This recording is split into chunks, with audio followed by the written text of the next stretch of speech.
21 agentes penitenciarios fueron liberados tras permanecer 18 horas retenidos por los presos de la cárcel de Cotopaxi. Nuevas drogas se consumen en el país y no están bajo control oficial. Además de la cocaína rosada, le contaremos ahora cuáles son las que más circulan. ¿Cuánto costará a un ciudadano el proceso para armarse? Además del arma, tiene que sacar permisos, recibir instrucción, hacer trámites. Este mes vence el plazo para el pago de las utilidades. Los trabajadores podrán calcular cuánto recibirán consultando en un enlace virtual. Buenas noches, televidentes amigos. Las noticias de hoy nos cuentan que los 21 agentes penitenciarios retenidos en la cárcel de Cotopaxi fueron liberados sin que hayan sido agredidos. Permanecieron secuestrados durante 18 horas. Patricio Viera con los detalles de este incidente. Los 21 agentes penitenciarios que trabajan en el Centro de Privación de Libertad de Cotopaxi fueron liberados por los reos después de 18 horas. Los privados de libertad del centro carcelario retuvieron en horas de la noche de este martes a los guardias de los pabellones de mínima, mediana y máxima seguridad mientras se daba el cambio de turno. Esto motivó a que se active el plan de contingencia carcelario y se proceda a la evacuación de todo el personal que labora en esta cárcel, además de que se cancelaron las visitas a los internos. Superados estos inconvenientes, ya en horas de la tarde de este miércoles, todo volvió a la calma. Así lo informó el coronel Renan Miller, jefe de la policía de la subzona Cotopaxi. El personal policial y nuestra unidad de contingencia penitenciaria pues está garantizando la seguridad en la parte interna del CERES y no tenemos inconvenientes. Cotopaxi es uno de los centros cuyo control lo ejerce la organización narcodelictiva Los Lobos, responsable de las retenciones de los guías en ese centro de rehabilitación, a cambio del traslado de cabecillas. Eso ha sido el pedido. Pero ¿quiénes son sus líderes? ¿Cómo opera esta organización? Se lo explicamos ahora. Fue el 31 de marzo cuando el presidente Guillermo Lasso anunció la detención de Dani Manuel Córdoba Carvajal, alias Comandante M, uno de los cabecillas de la banda Los Lobos y señalado por el mandatario como el jefe de microtráfico de drogas en la Sierra Centro. Otro de los altos jerárquicos es Luis Alfredo Arboleda, alias Gordo Luis. Según el gobierno, pese a su amplio historial delictivo, es un favorecido por la justicia. Capturado 3 veces y liberado hace pocos días por orden del suspendido juez Byron Orejuela de Manabí, y es el principal sospechoso del asesinato de Santiago Loza, director de la cárcel del Inca en Quito, ocurrido en diciembre de 2022. Pero ¿quiénes son los Lobos? El portal especializado Inside Crime señala que esta agrupación cuenta con más de 8,000 miembros distribuidos en varias prisiones. Es la segunda banda más numerosa después de los choneros. Además, indica que la organización consolidó su liderazgo en centros como Turi, Cotopaxi, Santo Domingo, Ambato y en la penitenciaría del litoral de Guayaquil, donde controla el pabellón 9. El portal de investigación Código Vidrio señala a los Lobos como aliados y proveedores de armas y seguridad del cartel Jalisco Nueva Generación, un grupo mexicano narcotraficante que disputa en Ecuador las rutas para el envío de la cocaína al exterior. Este martes, 2 miembros de los Lobos fueron asesinados durante los enfrentamientos en la cárcel La Roca de Guayaquil, de máxima seguridad. Allí el gobierno mantiene a varios líderes de esta organización narcocriminal. Según información policial, ese fue el detonante para la retención de los guías penitenciarios en Cotopaxi. Allí reos que se identifican con los Lobos solicitaron el traslado de los integrantes de su organización que están en La Roca para que vayan a la Tacunga. Nuevas drogas como el fentanillo, la cocaína rosada o los inhalantes ya circulan en el país y no aparecen las cifras oficiales de incautaciones. El Observatorio del Crimen Organizado recomienda tomarlas en cuenta, informa Jacqueline Rodes. En el 2022, Ecuador fue el tercer país del mundo con mayor decomiso de drogas, 201 toneladas, datos que recoge el Observatorio de Crimen Organizado. Pero su director, Andrés Ormaza, hace una advertencia sobre esa información. Las estadísticas se concentran en incautaciones de grandes toneladas de cocaína, principalmente clorhidrato de cocaína, residualmente marihuana y heroína, pero las nuevas sustancias pareciera que están penetrando el país y no se generan muchas estadísticas sobre eso. También queremos llamar la atención sobre esas nuevas dinámicas. Se refiere, por ejemplo, al fentanilo, una sustancia mucho más fuerte que la heroína. Tiene su presentación farmacéutica para dolores extremos, pero también se lo fabrica y comercializa en el mercado ilícito de drogas, como píldoras artesanales o polvo. Es extremadamente peligroso. También menciona algunos inhalantes conocidos como poppers, que no tienen mayor regulación, y una de las drogas que más preocupa en Estados Unidos y ahora en la región es la cocaína rosada o 2CB. Esto es un componente o más bien un cóctel que integra ketamina, éxtasis, cafeína, y parece que no hay mayores estadísticas sobre ese punto. Entonces es posible que no haya un conocimiento desde el operativo de cómo intervenir estas estructuras, pero ya hay algunos hallazgos que sí se está comercializando estas nuevas sustancias en el país. En la Policía Antidrogas explican por qué no hay datos sobre estas sustancias. No se ha podido evidenciar en las incautaciones y en los operativos que hemos tenido de la Policía Nacional. Sin embargo, no podemos descartar que se esté utilizando, que esté consumiendo, porque no tenemos en el Ecuador un observatorio de drogas o algún organismo que nos permita determinar un estudio del consumo de drogas a través del Ministerio de Salud. Informa que hace 3 meses se reunieron con sus pares de Colombia y Estados Unidos y trataron el tema. Ofrecen resultados importantes en las próximas semanas.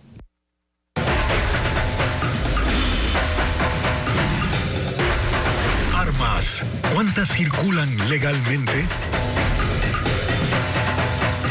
El ciudadano que quiera obtener el permiso de porte de armas tendrá que asumir un importante gasto, un costo económico, no solo por el precio del arma, sino el costo de algunos requisitos obligatorios. Paul Romero con precisiones.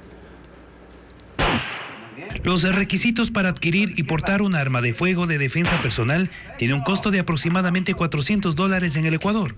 Para obtener la autorización certificada por el Comando Conjunto de las Fuerzas Armadas, todas las personas deben contar con una prueba de entrenamiento e instrucción de 20 horas. El curso personalizado en una escuela de tiro práctico y táctico cuesta $260 para realizar 50 tiros. El valor de cada bala en el polígono de entrenamiento es de $2. A esto se suma el costo de los exámenes médicos. Psicológico $50, toxicológico $45. El certificado y autorización de porte o tenencia de arma que lo emite el Comando Conjunto $30 adicionales. Todo esto suma $385. Pero falta el precio del arma. Las más comercializadas en el Ecuador son las pistolas calibre 9 milímetros, semiautomáticas con alimentadoras, revólveres calibre 38 y escopetas recortadas. El precio es variado en el mercado entre $1.500 y $4.000. En 5 años en Ecuador se han decomisado y destruido unas 50.000 armas de fuego y medio millón de municiones. Estas cifras reflejan que el contrabando prolifera en el país. Veamos algo más. En el Ecuador, la responsabilidad del control de armas, municiones y explosivos la tiene el Comando Conjunto de las Fuerzas Armadas. La ley permite al Comando Conjunto destruir las armas que no cuentan con el permiso de porte y tenencia. A escala nacional, entre 2017 y 2022, las Fuerzas Armadas incautaron y destruyeron 58.500 armas de fuego, entre pistolas, escopetas recortadas.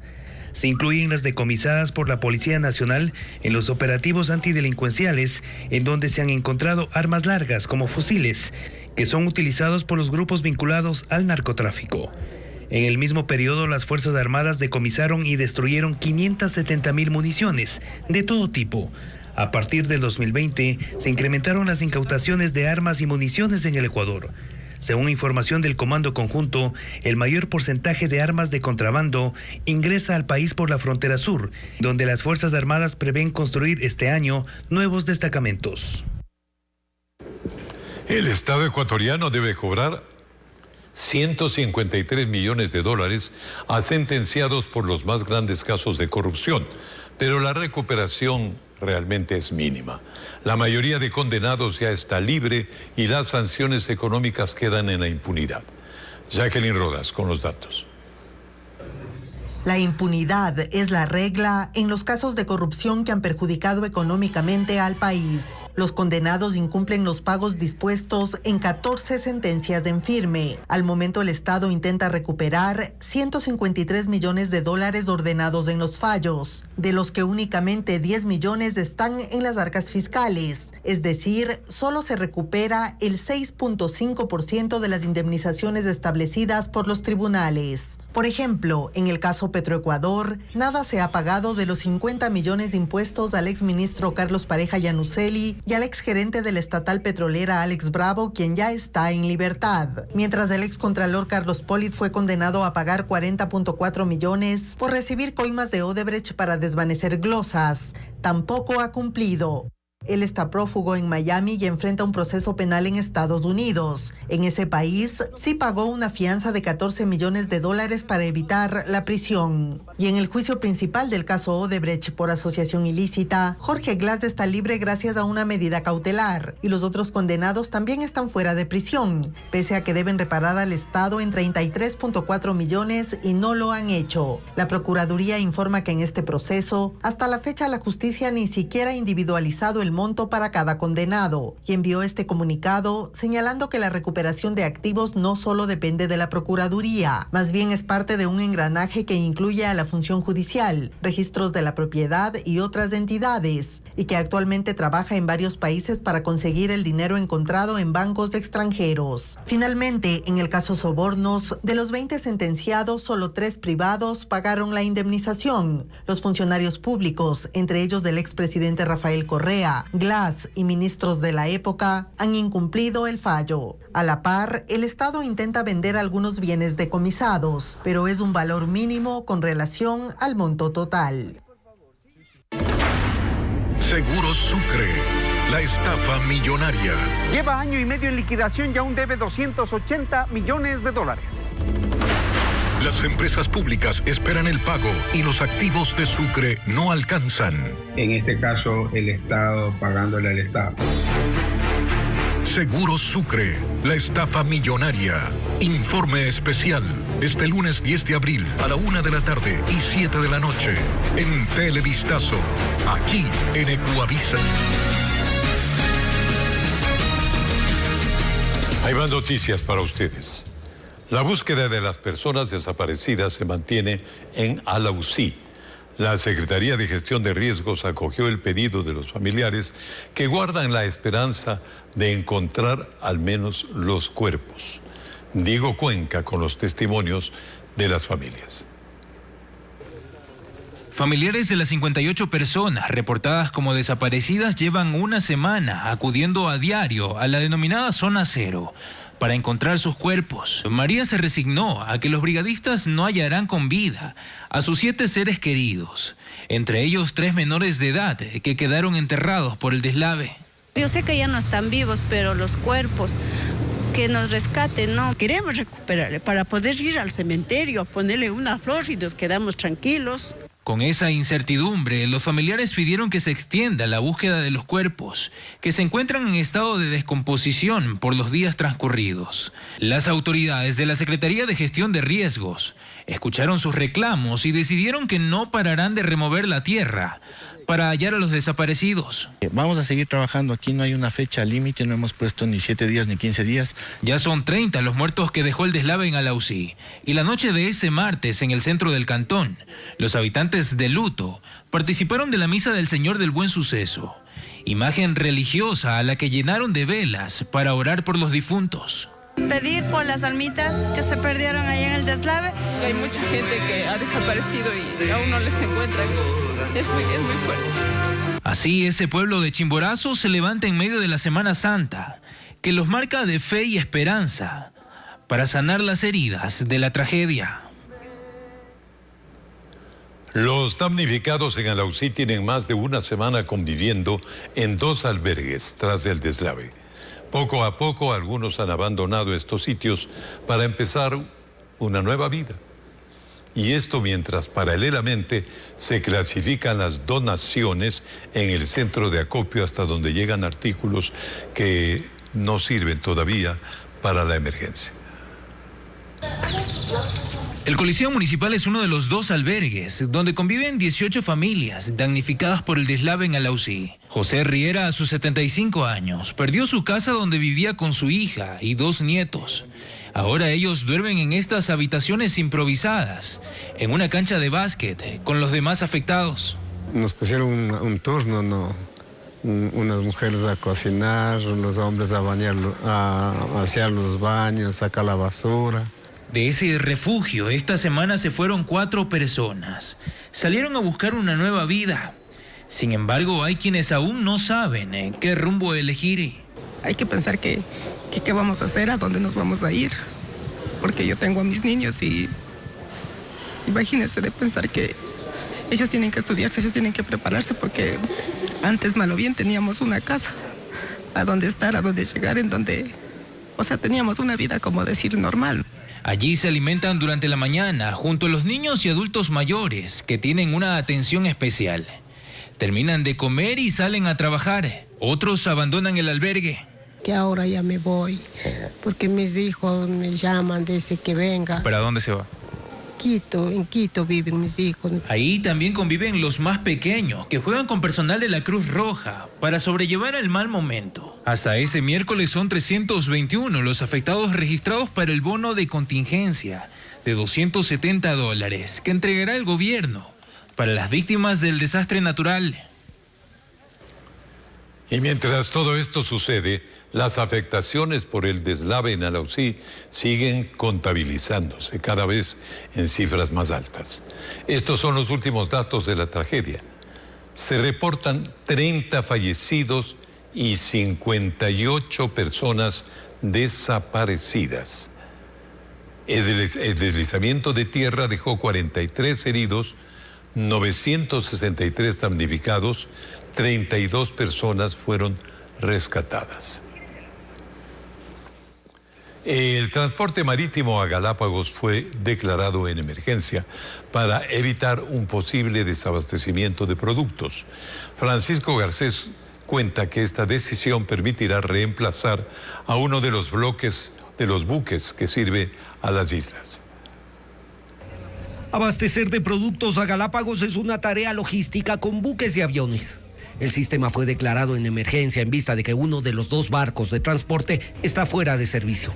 Se trata del Isla de la Plata de Astinave. Hacía en 3 días el trayecto Guayaquil, San Cristóbal y Santa Cruz. Y ahora solo un buque privado se encargará del abastecimiento, que requiere mover cerca de 6.000 toneladas de carga mensuales. La situación complica a los habitantes de las islas, que ven cómo los productos empiezan a escasear. Pero que esto se solucione. Ajá, porque ya en pocos días, pues ya esto va a ser un poco caótico.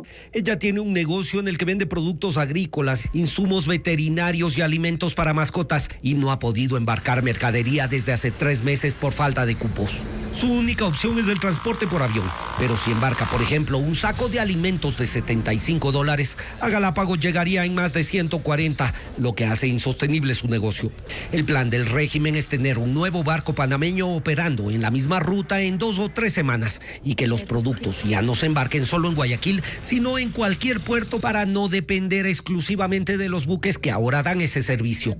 ¿Y por qué? Porque tienes por un lado un ente lento como es el Estado, y por otro lado tienes un solo proveedor que hace monopolio, o sea, es como es, ¿no? Entonces no funciona. Los pobladores en Galápagos temen que si la emergencia no soluciona el problema de abastecimiento, en pocos días empiecen a escasear los productos de primera necesidad, que por lo pronto llegan en parte por avión. Wendy Reyes Chiriboga fue posesionada como nueva secretaria de Comunicación de la Presidencia de la República. Es la 4ª funcionaria en ese cargo. El presidente Guillermo Lasso le agradeció por aceptar la designación. William Young tiene un informe. Es abogada de profesión, pero su carrera se ha enfocado en consultorías y estrategias de comunicación política y campañas electorales. Wendy Reyes Chiriboga fue posesionada como nueva secretaria de comunicación de la presidencia. Es la cuarta titular de esta entidad en 2 años de gobierno y lo hace en momentos de tensión para el régimen, algo que dejó claro en su primer discurso. Ayer le dije al presidente, ¿a quién se le ocurre asumir este cargo en medio de una crisis? Y bueno, aquí estoy. Y aquí estoy porque creo que nos toca jugarnos como país. La comunicación es sin duda una herramienta democrática y política. Y en este momento en el que estamos pasando por el Ecuador, es sin duda una herramienta para salir de la crisis. Ella reemplaza a Andrés Seminario, quien se mantuvo 5 meses en esa función. Wendy Reyes tiene experiencia como catedrática en instituciones como la George Washington University en Estados Unidos y la Universidad Andina Simón Bolívar de Ecuador, y se enfoca en la elaboración de planes comunicacionales de gobierno y asuntos públicos. El jefe de Estado le tomó juramento y la flamante funcionaria en su primer acto público no respondió preguntas de la prensa. El gobierno reconoce que la comunicación es uno de sus puntos débiles. En 2 años de gestión, esta ha evolucionado del uso de redes sociales a las cadenas nacionales y publicidad en radio y televisión. Francisco Garcés cuenta este proceso. Al inicio del gobierno de Guillermo Lasso, la comunicación, al menos en los medios, no fue una prioridad. De hecho, una de sus primeras decisiones fue eliminar la cadena semanal informativa, que en el tiempo de Lenín Moreno se llamaba Sembramos Futuro. Por esos días, Eduardo Bonilla era el secretario de comunicación y su objetivo era centrarse en las redes sociales. Y tras 21 días en la presidencia, Lasso apareció en su primera transmisión en Facebook, con una entrevista de 32 minutos. Anteriormente, un gobierno para un programa como este se hubiera gastado ya una cadena de televisión con toda la parafernalia en un canal de televisión incautado por el Estado. Poco duró esa estrategia. En octubre se buscó una empresa para la comunicación de las actividades oficiales. Ese año el régimen gastó algo menos de 4 millones con ese objetivo. Para el 2022 el presupuesto de la presidencia para comunicación subió a 4,1 millones de dólares. Reaparecieron entonces los informes semanales y también publicidad para distintos programas del gobierno. Esto sucedió sobre todo para el segundo semestre del año, cuando Leonardo Lasso asumió la Secretaría de Comunicación, cargo en el que estuvo 4 meses. A él le siguió Andrés Seminario, quien estuvo en ese cargo durante 5 meses. Reforzó la publicidad y las campañas de comunicación, pero los resultados no cubrieron las expectativas. Si hay algo que critican a mi gobierno, y en esto tienen razón, es que hemos fallado en la comunicación. Por eso habrá otro cambio que empieza con el aumento presupuestario. Este año se gastarán 7,1 millones de dólares en comunicación y publicidad del régimen. Lenín Moreno, el año en el que más invirtió fue el 2019, con 5,8 millones de dólares. Mientras que Rafael Correa, el año en el que más gastó en comunicación fue el 2014, con 251,6 millones de dólares. Ahora el gobierno delinea su nueva estrategia con una nueva secretaria de comunicación.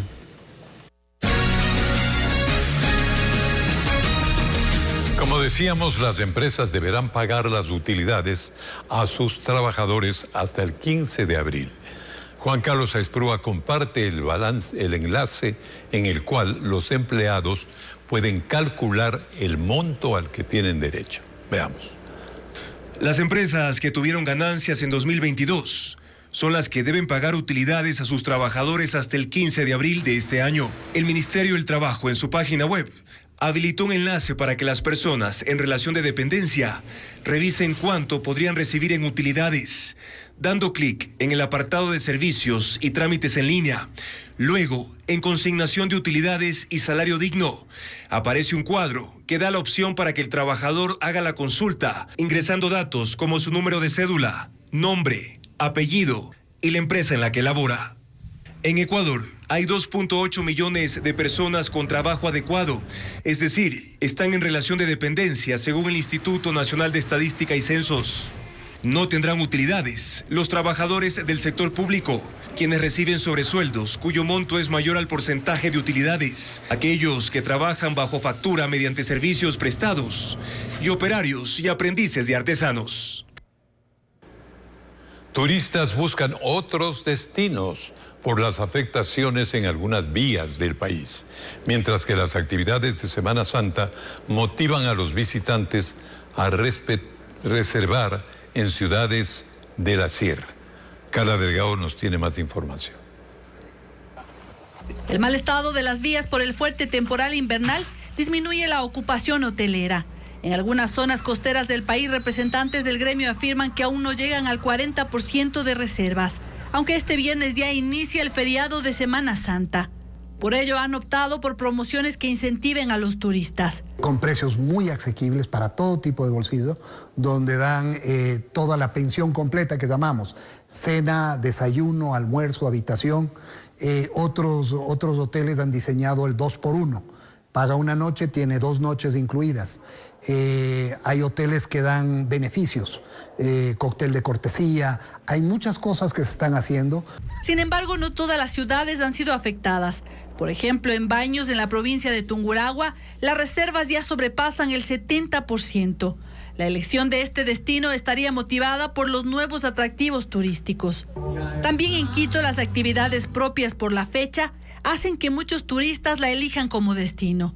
Esto genera una muy buena gancho para que la gente venga. Solo en la capital existen más de 750 establecimientos hoteleros. En este hotel del norte de la ciudad, explican que la mayoría de reservas corresponden a gente de Guayaquil y otras zonas de la Sierra Centro. Este año ha incrementado versus el año anterior. Nosotros vamos a tener una ocupación del 70% más o menos, que equivale a 110, 120 habitaciones. Tenemos algunas cosas y actividades que llaman mucho la atención, sobre todo en este caso y por la Semana Santa, es la fanesca. Nuestra fanesca ha sido galardonada. Los representantes del gremio recuerdan que también durante este feriado, el IVA en el sector turístico bajará del 12 al 8%. Seguimos informando. Unos 16.000 galones de combustible, camiones y tanques cisterna fueron decomisados en una bodega clandestina en el norte de Guayaquil. El sitio era un centro de acopio de una red de contrabando de gasolina, según la policía. William Young con ese tema. Según la Unidad de Investigación de Delitos Hidrocarburíferos de la policía, este inmueble en el sector de Los Vergeles servía como bodega para almacenar combustible que luego era comercializado de forma ilegal. En el allanamiento, los agentes encontraron tanqueros que transportaban la gasolina. En total, incautaron 16.000 galones de combustible y $13.000 en efectivo. Se coordinó con Petroecuador, envió un técnico ese momento y se pudo diferenciar que existían 3 tipos de combustible, y lo sorprendente es que uno de ellos es de alto octanaje. Se presumiría que ese combustible fuese utilizado para el tráfico. Y esto tendría relación con bandas narcocriminales. Para utilizar en maquinaria, en minería ilegal o inclusive para la purificación de sustancias sujetas a fiscalización. 9 personas están detenidas por este caso. Una de ellas es extranjera. La policía investiga a qué empresas pertenecen estos vehículos y quiénes serían sus nexos en la compra ilegal de la gasolina. La medida de pico y placa tendrá una variación desde este lunes 10 de abril en Quito. El alcalde Santiago Guarderas informó que la restricción vehicular se reduce 1 hora durante la noche. Es decir, la medida que empieza a las 4 de la tarde terminará a las 8 de la noche y no como estaba estipulado a las 9. La decisión se toma para evitar que los ciudadanos sean víctimas de la inseguridad en la noche.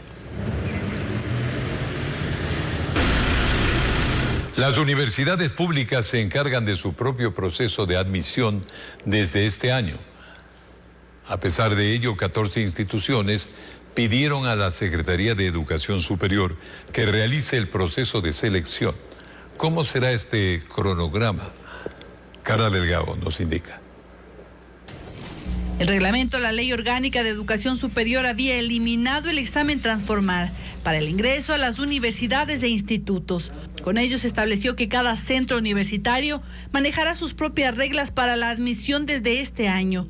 Sin embargo, por última vez, 14 universidades pidieron acompañamiento a la Secretaría de Educación Superior para el proceso del ingreso de estudiantes a las carreras. Entre las universidades que recibirán asistencia están la Central, la Politécnica Nacional, la Universidad Técnica de Manabí, entre otras. Es así que la CENESID habilitó hasta el 9 de abril 4 pasos para que quienes se inscribieron continúen en el proceso de admisión. Los aspirantes deben ingresar en registro único edusub.gov.es. Allí podrán validar sus datos. Además, llenar un test de orientación vocacional y consultar la fecha y hora de la evaluación. Y además, si el ciudadano estableció que no cuenta con una computadora o con internet para rendir la evaluación cuando se inscribió, se determina qué sede le corresponde, que es un laboratorio, ya sea de una institución de educación superior o de una unidad educativa. El test de admisión de la CENESID será del 10 al 14 de abril. 54 institutos superiores tecnológicos seguirán con la evaluación estandarizada, mientras que las 14 universidades y escuelas politécnicas tendrán evaluaciones diferenciadas con este proceso asistido. La prueba será en línea y tendrá 160 preguntas a resolver en máximo 1 hora y media.